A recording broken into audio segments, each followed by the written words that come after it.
बीडच्या मसाजोग येथील सरपंच संतोष देशमुख यांचं अपहरण करून हत्या करण्यात आली। या घटनेनं संपूर्ण बीड जिल्हा हादरला।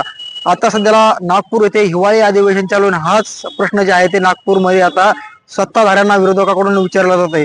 याच हत्या प्रकरणी आणि अपहरणा प्रकरणी 7 लोकांवरती गुन्हा दाखल करण्यात आला आहे। त्यापैकी 3 आरोपींना बीड पोलिसांनी बेड्या ठोकल्यात, मात्र उर्वरित 4 आरोपींना कधी अटक करण्यात येणार आहे अशी देखील मागणी नागपूरच्या सभागृहामध्ये विरोधी पक्षाकडून आणि सत्ताधारी पक्षातील आमदारांकडून करण्यात आलेली आहे।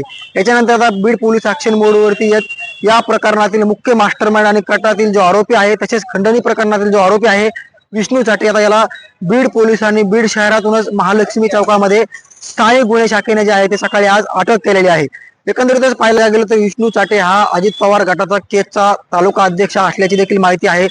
हकालपट्टी देखील केल्याची माहिती आहे। एकंदरीतच पाहायला गेलं तर विष्णू चाटे हा मुख्य मास्टरमाइंड किंवा मुख्य सूत्रधार याच्यातील आरोपी असल्याचं पोलिसांकडून आता निष्पन्न करण्यात आलेलं आहे।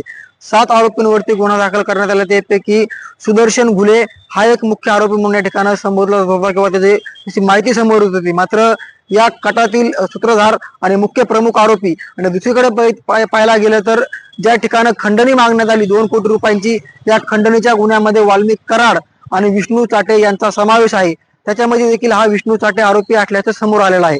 आणि एकंदरीतच पाहायला गेलं तर विरोधकाकडून आणि सत्ताधारी आमदारांकडून नागपूरच्या अधिवेशनामध्ये आरोपींना कधी अटक करणार, संतोष देशमुख यांना कधी न्याय मिळणार असा प्रश्न वारंवार उपस्थित केला जात होता। बीडचे पोलीस यंत्रणा काय करते, आरोपींना का शोधत नाही असा देखील प्रश्न उपस्थित केला होता।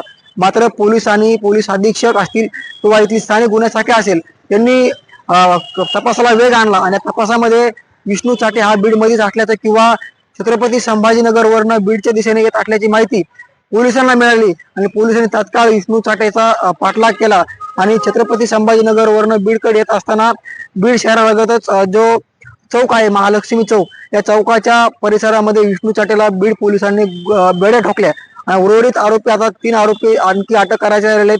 याच घटनेमध्ये 4 आरोपी अटक आहेत। मुख्य सूत्रधार म्हणून विष्णू चाटेकडे पाहिलं जात होतं।